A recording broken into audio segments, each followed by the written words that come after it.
आज सुबह सुबह बहुत ही खुश खबर तस्वीर निकल के सामने आ रही है, जिसमें पवन सिंह अपने टीम के साथ शूटिंग स्थल पे नजर आए। इतनी ठंड में आप सभी समझ ही सकते हो कि गाने शूटिंग करना कितना व्यस्तता की कारण होती है।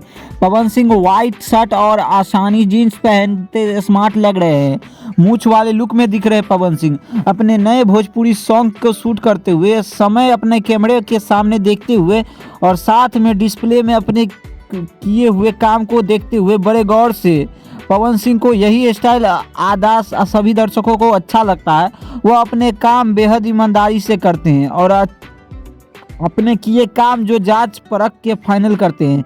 यही कारण है कि आज भोजपुरी के सबसे बड़े स्टार में बने हुए हैं। भोजपुरी गायक पावर स्टार पवन सिंह का ये गाना बेहद ही शानदार होने वाली है, जिसमें कई सारी शूटिंग पे से फोटो निकल के आई है, जिस फोटो को आप सभी देख ही सकते हो। तो पावर स्टार पवन सिंह का ये मूछ वाला लुक सबसे हट के देखने को मिलने वाली है और ये गाने की शूटिंग काफ़ी जोरों शोरों से किया जा रहा है। मीडिया रिपोर्ट के माने तो ये गाना बताया जा रहा है कि उषा फिल्म्स के लिए बनाया जा रहा है, बट अभी कोई भी कंफर्म नहीं हुई है। और भी पोस्टर निकल के अभी और सामने आने वाली है, और भी कुछ अपडेट आती है तो हम आप सभी को जरूर अपडेट करेंगे। बाकी वीडियो पसंद आती है तो इस वीडियो को लाइक करिए, चैनल को सब्सक्राइब करिए भोजपुरी दुनिया से जुड़ी हर एक छोटी बड़ी अपडेट पाने के लिए। बाकी मिलते हैं आप सभी से जल्द ही।